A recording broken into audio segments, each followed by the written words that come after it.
jaa ngeen jëf sama gars yi bëggaat naa leen ziar naa leen bon à chaque fois ñu ngi defee vidéo yi dañ koy daal di defee mais à chaque fois gën ngeen ma gis ma tourné vidéo par rapport ak actualité yeeg yooyu noonu tey nag yaakaar naa benn actualité moo am si diggante li nga xamante ni moom mooy Lamba Lock ak Aziz man nag à chaque fois su ma leen ni defal vidéo damay def benn vidéo boo xamante ni vidéo bu faar la expliquer leen réellement ce qui s'est passé réellement maanaam problème bi diggante Lamba Lock ak Aziz Ndiaye nit nag boo koy wax li nga xamante ni moom mooy problème ak nit ki il faut que moo tegal leen li nga xamante ni moom la Lamba Lock wax d'abord juste après ma daal leen tegal li nga xamante ni moom mooy expliquer leen lan problème bu jugee ak problème fu mu jugee ak situation bi lan moo ko waral diggante Lamba Lock ak Aziz Ndiaye parce que moom moo def polémique à chaque fois ñoo ngi ne Aziz Ndiaye dafa porte plainte ki nga xamante ni moom mooy Lamba Lock ba Lamba Lock sax dafa war a wuyu ji mais balaa tout ma tegal leen li nga xamante ni moom la Lamba Lock wax Aziz Ndiaye bu ko defee ngeen mën a déglu après ñu mën a commencé waat déglu leen vidéo bi nga xamante ni moom la Lamba Lock wax Aziz Ndiaye par rapport ak mag gàmbu geeg nag yeeg yooyu noonu seetaan leen vidéo bi. waaw Cheikh Béthio ba mu deselee nag nu mu ko def. Cheikh Béthio waaw puj taj. Aziz Ndiaye ba mu deselee nag da kaa roñ yóbbu. barke Mouhamadou Rasulaay da kaa roñ yóbbu. roñ yóbbu fan. moo xam kañ foo mu ko yóbbu nag yu rafet ya benn deewu si. indil ma tey wala nga indi ma fi ñu ko feese. yow chaque jour nga gis fu Aziz wàcce waaye fu mu rendee gisoo ko. ah non gis nañ image fu mu rendee kay di séddale. maa konteel ñaata nag la rek. xaw ma ñaata waaw kay waay bàyyi leen seen yii mu anta yàlla dëgg la bëgg parce yàlla ku leen xàq walaw kaan waaw waraw kaana mu ran ah nañ ko ñeme rek tey àdduna kenn du ko lekk Aziz Ndiaye bu ko defoon dañ koy woy waxal bàyyi asa ngi nii ñu koy woy dakaa def wala defu ko Cheikh Béthio ngi nii fekkewu ko ndam si yàlla sax dara jëy Mouhamadou Rasulaay mel ni moom yombut kan Cheikh Béthio waaw moo ku ko bañ bu yeboo nga dee yàgg naa koo wax. yàlla dëgg résultat yaa ngi nii Cheikh Béthio moo ne ñaata naga des. ñu ne ko 17 wala. mu ne nañ ko mbaxal. hop kii mu ne ñaata naga des ñu ne ko 7 lañ rey 90 si des mu ne yóbbul fu mu jëm man de su ma naree yóbbu Tiwaawan nag muy delsi yàlla bu mu delsi. diggante Lamba Lock ak Aziz Ndiaye yaakaar naa ne yéegi ñëpp seetaan ngeen vidéo bi nga xamante ni moom la Lamba Lock wax si Aziz Ndiaye maanaam loolu waral coow li maanaam coowal nag yi nga xamante ni Aziz Ndiaye jëndoon na ko par rapport ak avant gàmmu gi gisoon nañu Aziz Ndiaye duggoon si àll bi daal di jënd ay nag yu bëree si loolu la daal di koy indi fi nga xamante ni moom moo Tiwaawan si buntu këram Aziz Ndiaye nag à chaque fois bu jëndee ay nag da koy daal di yenn yi mu daal di koy sadaxe yenn yi mu daal di koy rey daal di koy bernde li nga xamante ni moom mooy këram mais bi pa gàmmu Aziz Ndiaye kër Aziz Ndiaye dafa jur polémique bu am solo ba ñu bëree bëri ñenn ñi mer nañ am na ñoo xamante ni sax dañ ne dootuñ demati kër Aziz Ndiaye dinaa leen wan lu tax lu waral loolu parce que man maa ngi fa woon yaakaar naa lu tax ñu bëri ñoo xamante ni nee nañ dootuñ demati kër Aziz Ndiaye ak li tax gars yu bëri ne Aziz Ndiaye dafay luy ay nag wala Aziz Ndiaye dafa jël nag yi rek ngir folklore Lamba Lock daa def vidéo yaakaar naa wax si lu bari li nga xamante ni moom mooy si côté nag yi nga xamante ni moom la Aziz Ndiaye daal di jënd ak yenn nag yoo xamante ni ñuy wax ay buusalal yoo xamante ni tey jii da ko tegoon foofu noonu yaakaar naa sax boo romboon buntu kër Aziz Ndiaye da nga doon gis xale yi ak yenn ñoo xamante ni ay mag lañu wala sax ñenn ñi di taxaw di daal di suivre li nga xamante ni moom mooy nag yooyu noonu Lamba Lock yaakaar naa yi ñëpp déggandoo ngeen li nga xamante ni moom la wax si diggante nag yi ak Aziz Ndiaye parce que nee na sax ba ne am na nag yu bëri yoo xamante ni dañ koy daal di loué yenn yoo xamante ni bu gàmmu gi passé wala ñenn ñoo xamante ni bu seen événement yi passé dañ koy daal di jël maanaam daal di koy delluwaat fi nga xamante ni moom mooy borom Aziz Ndiaye ñu bëri xamoon nañ ni que gàmbu kër Aziz Ndiaye moom moo nekkoon faar maanaam ñu bëri dañ doon laataame naan kër Aziz Ndiaye kër Aziz Ndiaye kër Aziz Ndiaye bii paa nag yaakaar naa demeewul comme ni mu doon demee parce que gis nañu ay introduction yu bëri yoo xamante ni am na fa salon presse beeg yooyu noonu sax benn presse nanguwuñ mu dugg fi nga xamante ni moom mooy kër Aziz Ndiaye parce que dañ ni bu kenn filmer foofu noonu moo taxoon ñu daal di jël seen i affaire daal di teg seen ay garde parce que yàggoon nañoo teg ay garde foofu noonu mais bu presse yi mësaan a ñëw da leen bàyyi ñu dugg tranquillement filmer du sax presse bi kese wala ñenn ñi nga xamante ni tey jii ñoo doon ñëw foofu noonu daal di doon dugg kër Aziz Ndiaye maanaam tranquillement daal di génnaat dañ leen a xañ li nga xamante ni moom mooy accès foofu noonu parce que sax boo xool gàmmu gi kër Aziz Ndiaye nu mu doon bëree nit gàmmu gi passé bëreetu ko nit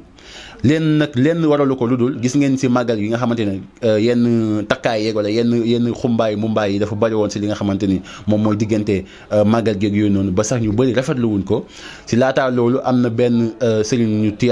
Tijaan daal di génn ba daal di alerter parce que daaw gisoon nañ ñu li nga xamante ni moom mooy Oustaz Modou Fall ak yooyu noonu si guddi gàmmu kër Aziz Ndiaye dafa bëri woon ay ay maanaam ay xumbaay rumbumbaay ba tax ni avant gàmmu gi daa sëriñ bi génn na daal di alerter li nga xamante ni moom mooy Aziz Ndiaye que ni Tivaouane bëgguñu fa yenn xumbaay mumbaay yeeg yooyu noonu damay ñëw si li nga xamante ni moom kër Aziz Ndiaye dafa xew d'abord ba tax làmbaloog daal di mer ba daal di wax li nga xamante ni moom mooy loolu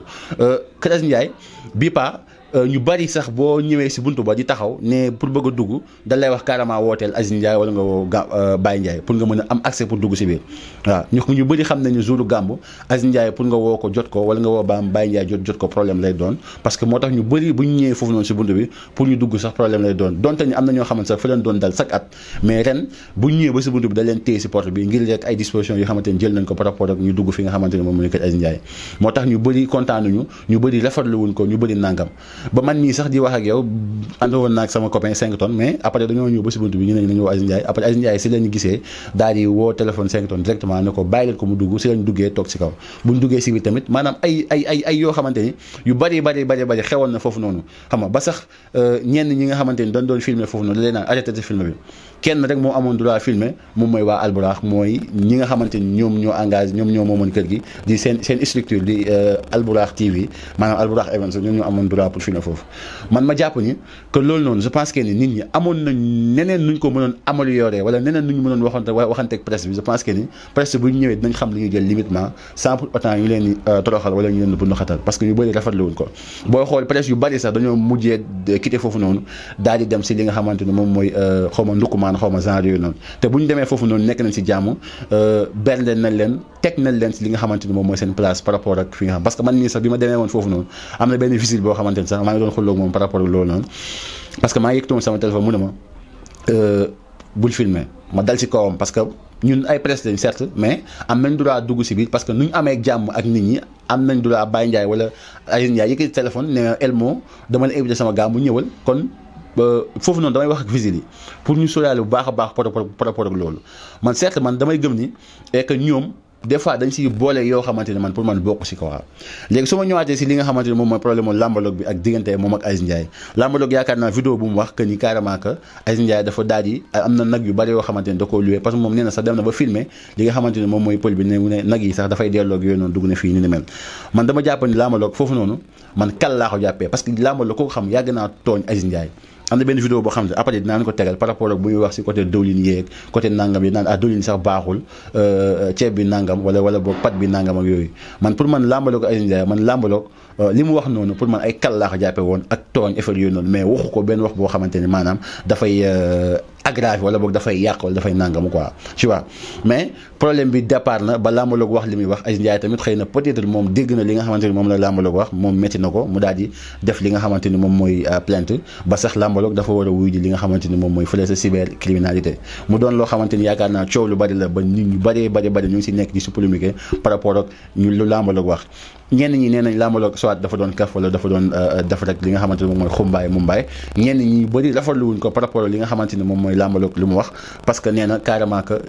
Aziz Ndiaye nag yi nga xamante ni jënd na ko xaaj bi da koy daal di teg noonu rek pour daal di koy teg noonu rek bu ko paree da koy daal di delloowaat maanaam jël si dem si pël ba luwee li nga xamante ni moom mooy nagam bu ko paree après day daal di jëlaat nag yooyu noonu daal di koy delloowaat bi nga xamante ni pël ba loo xamante ne rey na ko rek loolu lay daal di fay mu doon wax joo xamante ni yaakaar naa actuellement nii ñuy wax ak yow moom mooy def li nga xamante ni moom mooy buzz sur le net parce que ñu bëri ñu ngi naan na lambaloog lan moo tax mu wax lii lambaloog lan moo tax mu wax lii lambaloog yàgg naa tooñ Aziz Ndiaye man selon ñu man